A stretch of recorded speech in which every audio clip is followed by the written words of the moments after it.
বন্ধুগণ, আজ আমাদের সাপ্তাহিক গল্প আড্ডা। ঘটনাবহুল অলৌকিক লৌকিক গল্পের এক সমাহার নিয়ে আজ আমরা হাজির। আজকের গল্প বায়োমেট্রিক দেশের সুন্দরী। তাহলে শুনুন। Tokyo metro line 5। সেটির বিকেলের ভিড়। ট্রেনটি সুচারুরূপে রেল লাইনের উপর দিয়ে ছুটছে।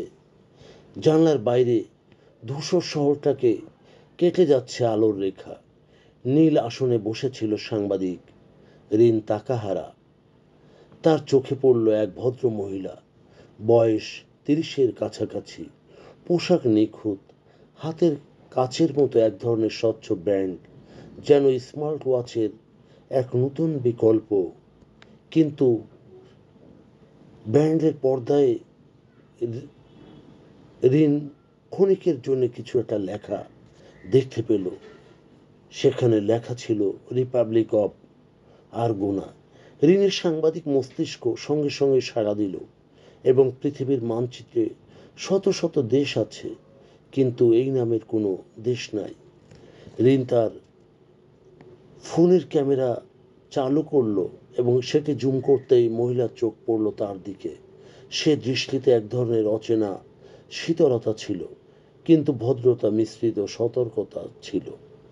পরের স্টেশনে শিনজুকুতে নামার আগেই মহিলা মৃদু হাসল। তারপর দরজা খুলতেই যেন হালকা ঝলকানি হলো। মুহূর্তের মধ্যেই সে হাওয়া হয়ে গেল। ট্রেনের ভেতর কিছু যাত্রী বিস্মিত হলেও কেউ তেমন কিছু বুঝতে পারেনি। রিনের ক্যামেরায় তখনও রেকর্ডিং চলছিল।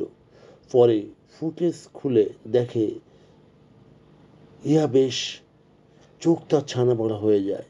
মহিলা দরজার কাছে যেতেই সাথে সাথে শরীরের চারপাশে ক্ষীণ নীল আলোয় ছড়িয়ে পড়ে।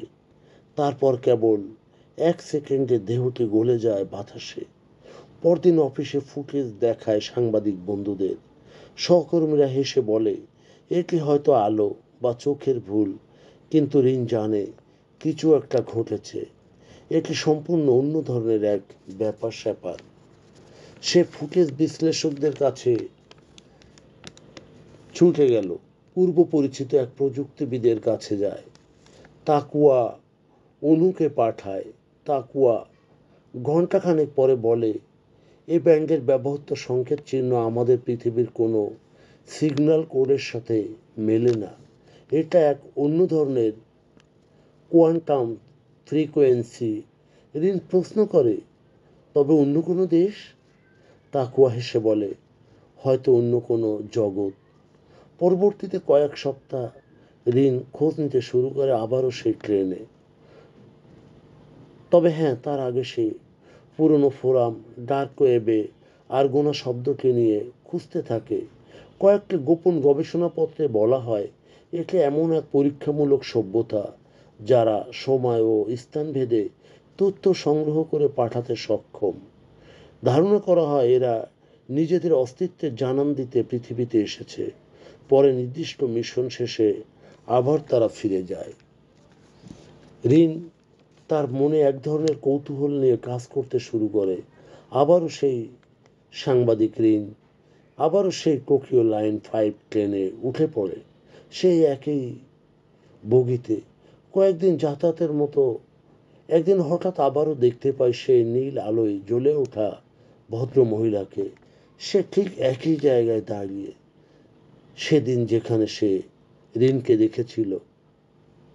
ওই ভদ্র মহিলা।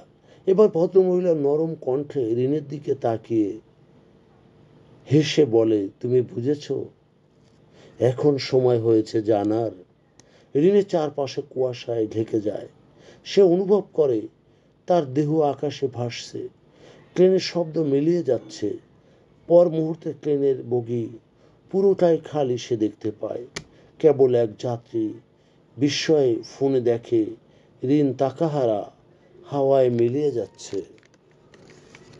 পরদিন সংবাদ শিরোনাম হয়, টোকিও মেট্রো 5 থেকে সাংবাদিক রিন নিখোঁজ।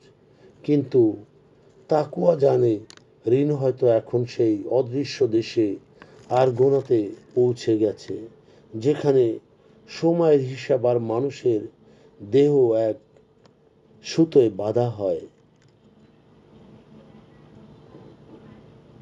প্রিয় বন্ধু, যদি আমাদের এই গল্প আপনার ভালো লাগে তাহলে লাইক এবং শেয়ার দিন, এবং এখন আজ আমাদের সঙ্গে থাকার জন্যে ধন্যবাদ। আমাদের ফলো দিন এবং সাবস্ক্রাইব করুন।